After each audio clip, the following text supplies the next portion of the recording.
Hablemos de otros temas también ahora aquí, en este segmento informativo. ¿De qué le voy a contar? De que en casi 2.000 millones de dólares se podría reducir el gasto, según un informe, con 34 medidas que ha entregado la Comisión Asesora para reformas estructurales al gasto público. Esto lo ha hecho al Ministerio de Hacienda. Recordemos que dentro de las discusiones que hay en esta época de campaña, uno de los temas que se ha tomado el debate ha sido precisamente el gasto público, el endeudamiento y la necesidad de hacer un recorte, como plantean algunas de las candidaturas. Conversamos de esto con el integrante del grupo de expertos, exdirector de presupuestos de la Nación, Matías Acevedo, con quien ya estamos en comunicación. Matías, buenas tardes. Matías, ¿me escucha? Parece que no me escucha, Matías. Vamos a ver. ¿Qué tal, Ramón? Ay, sí, Matías, qué bueno. Ahí podemos conversar a partir de este momento. Muchas gracias por estar con nosotros. Buenas tardes. No, muchas gracias a ustedes por la invitación, Ramón.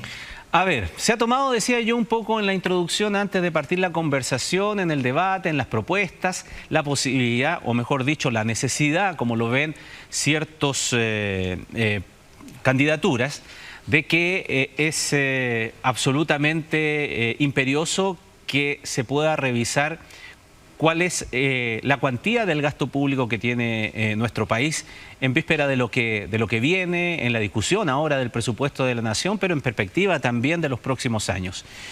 ¿Cuál es la mirada que tiene al respecto en los grupos de trabajo en los cuales ha participado? Mira, Ramón, para que la gente nos entienda, nosotros como país hace mucho tiempo que estamos enfrentando un déficit fiscal. ¿Qué significa eso? Al igual que en un presupuesto familiar, ¿no es cierto?, que estamos gastando más que los ingresos que tenemos, ¿verdad?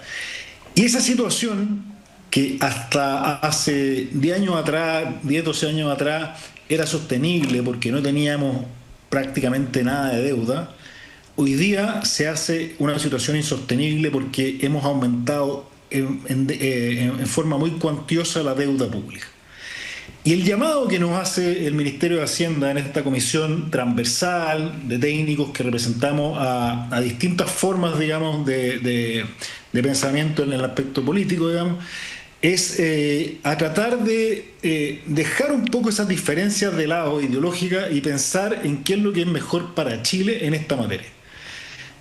Dicho en simple, es como, para que la gente no entienda, nos sacamos la de Colo-Colo, la de la Universidad de Chile, nos ponemos la roja y podemos trabajar todos para que logremos avanzar en medidas concretas. Y eso es lo que ha hecho esta comisión, donde ha propuesto 34 medidas concretas para reducir el gasto público en cerca de 2.000 millones de dólares, ¿ya? Que eso nos va a permitir a que en el mediano y largo plazo, ¿no es cierto?, estos ingresos y gastos se vayan equilibrando. ¿Y para qué, dirá la gente? ¿Para qué queremos hacer eso? Bueno, por una sencilla razón, porque queremos que en el futuro también los pensionados del futuro puedan beneficiarse de la PGU y no solamente los beneficiarios, los pensionados actuales, porque ese futuro los ingresos terminan siendo siempre menores que los gastos, no vamos a tener recursos para financiar la PGU y otros programas sociales. Pero además, Ramón, hemos propuesto medidas de contención, porque no hay que ser ciego en esta materia. Nosotros estamos enfrentando un cambio demográfico y las necesidades por gastos en salud, en pensiones, son crecientes. Entonces hemos propuesto además una serie de medidas que le llamamos de contención para que el gasto no pueda subir, digamos, más allá de cierto nivel y nos podamos mantener siempre, ¿no es cierto?, en el equilibrio de ingresos y gastos. Vamos por parte entonces. Primero reducción y luego contención. Ya lo señalabas, en este informe hay 34 medidas, no podemos desarrollarlas todas, pero quizá nombrar una o dos donde tal vez están la mayor cantidad de recursos que podrían reducirse. ¿Pensando en qué? Pensando en programas que, por ejemplo, no son productivos, pensando en programas que están mal evaluados, que no tienen un retorno como estaba pensado en el diseño, pensando ¿en dónde empezar a reducir, por ejemplo? Sí, eso es una súper buena pregunta, Ramón, porque la gente está cansada de escuchar que aquí tenemos todos los programas sociales están mal evaluados y se está derrochando el gasto público. Una de las cosas que acordamos en la comisión, y todas las Dicho sea de paso, todas las recomendaciones son unánimes. No hubo ningún Ya, voto disidente, ninguna recomendación, lo cual también le da un valor claro. bastante potente, digamos, para que estas puedan materializarse después en ley. Pero, por ejemplo, tenemos, usualmente todos los años se entrega un informe de monitoreo de los programas sociales. Y siempre vemos titulares grandilocuentes que dicen que hay 25.000 millones de programas sociales mal evaluados, etc. Bueno, nosotros hicimos la pega y nos fuimos uno por uno de los 700 programas. Y le pusimos una vara. Dijimos, si este programa lleva 3 años con, con malos resultados, con una nota roja en la evaluación, bueno, vamos a recomendar cerrar el programa. Literalmente, no continuarlo, descontinuarlo. Aunque sea un programa que la población requiera, por ejemplo, alimentación escolar. ¿Qué duda cabe que tenemos que entregar la alimentación escolar a los niños? Pero hoy día el programa de alimentación escolar está mal evaluado persistentemente. Entonces nosotros decimos, ese programa se tiene que seguir dando, probablemente, ¿no es cierto? Pero así como se está entregando hoy día, no. Porque de la manera que se está entregando es ineficiente y finalmente permite que lleguen menos recursos y menos alimentos a los escolares. Entonces, y de esos programas, de esos ejemplos que te estoy dando, Ramón, hay 124 programas que les decimos así no, literalmente. Así como están operando, no. Y eso son en torno a 2.000 millones de dólares en programas, que obviamente una parte de ellos se va a reducir y otra parte de ellos se va a reestructurar, ¿no es cierto? Pero Matías, ese detalle es algo que escuchábamos, como tú decías en la introducción, de muchas propuestas, candidaturas, y no solamente de esta elección, de las elecciones pasadas, pero nadie entregaba un detalle, ¿no? Nadie podía decir un programa porque no se atreven a enfrentar esta claro. realidad por las consecuencias políticas que tenga. Nosotros lo hicimos, créeme que nos costó bastante, pero nos pusimos de acuerdo y dijimos, la verdad es que no nos merecemos que la gente esté recibiendo recursos de la manera en la cual se están ofreciendo hoy día, porque finalmente termina afectando a los mismos beneficiarios. Matías, pero siguiendo con el ejemplo que acabas de dar, alimentación. Alguien podría entender, tal vez a esta hora, a raíz de lo expuesto, pero ¿cómo este caballero me está diciendo que va a haber que cortarle la alimentación a los alumnos, por decirlo de alguna manera? Claro, reduce la plata, es muy eficiente, pero me deja sin comer a los niños. ¿O quiere decir que la evaluación significa que se están desperdiciando recursos, que tal vez los alimentos no están siendo consumidos, que ahí hay una fuga de dinero mal utilizada? Para que se entienda bien, porque si no va a decir, está súper bonito su propuesta, pero está dejando sin comer a los niños. No, si no me quiero llenar de ciclistas acá en mi casa, no se preocupe, Ramón. Lo que estamos diciendo es súper claro, Ramón. Es que nosotros queremos que los niños reciban ese programa de alimentación escolar, pero no como lo están haciendo hoy día, porque como lo están haciendo hoy día se están perdiendo muchos recursos. Ya. No está llegando de la manera adecuada. Ese es nuestro principal llamado de atención. Entonces, cuando un programa está mal evaluado no significa que la necesidad no se tenga que cubrir, significa que la forma en la cual está llegando el Estado es ineficiente y eso no lo podemos aceptar porque podríamos darle mucha mejor calidad de alimentación a esos niños si llegamos con un mejor programa. Ese es el llamado de atención que nosotros hacemos. Por eso en ese listado detallado que entregamos va a encontrar programas del Ministerio de la Mujer, del Ministerio de las Culturas, y todos van a decir, pero ¿cómo le van a quitar recursos a las mujeres, le van a quitar recursos a la cultura? No estamos diciendo eso. Estamos diciendo que la manera en la que está llegando el Estado hoy día es intolerable. Y por lo tanto, haciendo el otro ejemplo, digamos, para irme a las medidas de contención que tú mencionabas, Ramón, nosotros básicamente decimos, miren, es que el empleo público ha estado creciendo en forma importante. Hemos visto, digamos, el caso de los abusos de la licencia, etcétera. Proponemos una medida de shock, de contención. Congelar la remuneración en el sector público y congelar las contrataciones. Al menos por un año.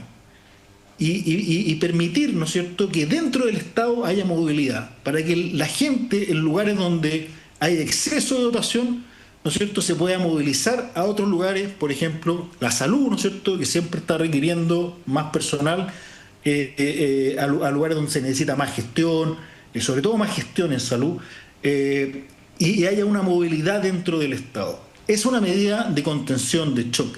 Y créeme que son muchos recursos, son más de 1.000 millones de dólares si uno suma las dos medidas juntas. Entonces, ese tipo de medidas son las que nosotros creemos que necesita nuestro Estado para reorganizarse. Usted cuando, no en el canal, pero en una empresa, cuando está con problemas y está con un déficit, el gerente, ¿no es cierto?, el dueño de la empresa dice, vamos a tener que aplicar algunas medidas de shock, una austeridad. Apretémonos el cinturón y veamos qué podemos hacer podemos hacer más, digamos, con los mismos recursos. Eso es lo que estamos tratando de decir nosotros. No más empleados públicos, no más aumentos salariales, hasta que la situación se ordene, y puede ser esta una medida, como decía, de corto plazo, para generar esa movilidad dentro del sector público que nos permita ocupar mejor, en este caso, los funcionarios públicos que hoy día trabajan en el Estado. De nuevo, siendo así como abogado del diablo, ¿no es verdad, Matías?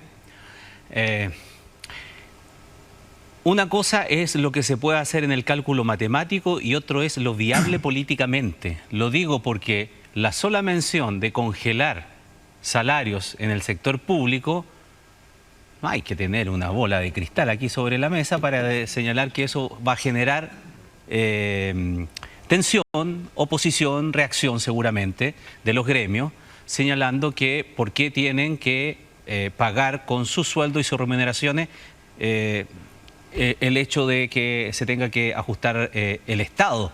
Entonces, tal vez pueden haber muchas razones técnicas, pero digo, ¿políticamente eso es viable? Mira, a mí me tocó negociar el reajuste del sector público justo a fines del año 2019, cuando estábamos en medio de la crisis social, cuando la gente había perdido la pega, literalmente había mucha gente perdiendo pega. Y presentamos un proyecto de ley de reajuste del sector público mínimo. Obviamente en el Congreso lo rechazaron, como tú bien anticipas, ¿no es cierto?, porque además, ¿no es cierto?, hay mucha complicidad entre la política y los funcionarios públicos en algunos sectores. Pero al final, ¿qué es lo que logramos, Ramón? Si el reajuste, uno aspiraba, ¿no es cierto?, que te reajustaran de 100 a 110, finalmente logramos que ese reajuste en vez de 110 fuera 102. Entonces, con este tipo de medidas, evidentemente uno no puede aspirar al hasta, ¿no es cierto?, hasta todo lo que plantea. Pero de eso se trata, de cuando uno instala un tema y dice, acá necesitamos una austeridad. Y cuando uno instala esos temas, bueno, se va conversando, la verdad es que sí, efectivamente en ese momento necesitábamos señales de austeridad.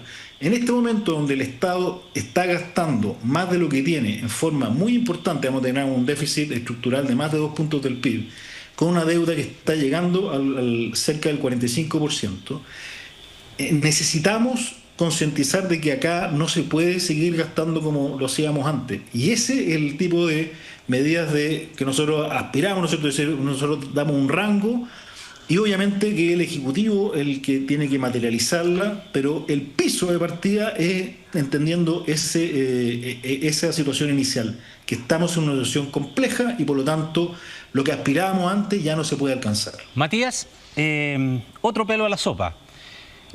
Congelar, por ejemplo, los funcionarios, la cantidad de funcionarios públicos, ¿resuelve el problema si hoy día, sin esa medida, vemos que igual hay ciertos topes en ciertas divisiones, administración, etcétera? Pero ¿cómo lo resuelve al final la gobernanza? Contratando a asesores o personal a contrata por meses o por años, y de esa manera, incluso a veces, hay muchas denuncias al respecto, muchos reportajes que hemos hecho también en distintos medios de comunicación, que el funcionario a veces, porque no lo pueden echar, etcétera, queda haciendo una labor que incluso no es la que realmente realiza, pero se contrata a alguien con una boleta, con un contrato de honorarios, como sea, que a veces duplica esa función. Lo que trato de decir es, colocar un límite, al final no termina incentivando que se contrate de todas maneras, no de planta, pero sí a través de otros sistemas a más personal? A ver, de nuevo te voy a dar un ejemplo práctico. A mí también me tocó hacer eso. En la pandemia tuvimos que hacer una medida de austeridad súper dura, que fue congelar las contrataciones, los aumentos de salarial, etcétera, porque estábamos en medio de una crisis, ¿no es cierto? Y teníamos que financiarlo. Y todo lo que tú dices es cierto. Uno pone una regla y van a buscar el mecanismo que sea para poder saltarse esa regla. Incluso a veces nos llegaban, nos enteramos que habían contratado a la persona sin incluso haberle pedido autorización a la dirección de presupuesto, que es un procedimiento obvio que se tiene que hacer, y en el fondo la persona ya estaba contratada y nos podía demandar, etcétera. Todas esas cosas que tú dices ocurren. El punto que nosotros estamos planteando acá es que estamos abarcando a todos los funcionarios públicos, no solamente a los que están de planta, a los contratas, a los honorarios, a todos. Que eso es lo que se llama en el sector público como el personal disponible. Y abarcamos a todos, para que no se nos salga ninguno, digamos, de este orden. ¿Qué excepciones uno tiene que hacer, Ramón? Porque hay que ser realista en esto. Hay hospitales públicos que van a entrar en operación el próximo año. Esos hospitales públicos, o sea, ocupan un personal especializado que tú no lo encuentras en el Ministerio del Trabajo, digamos. Tienes que salir a buscarlo al mercado, ¿cierto? Y eso obviamente uno tiene que hacer una excepción respecto a eso. Hay un traspaso de la educación municipal al gobierno central de los famosos servicios locales de educación. También tienes que hacer una excepción. Entonces nos ponemos en esos casos que no vamos a tener la medida perfecta.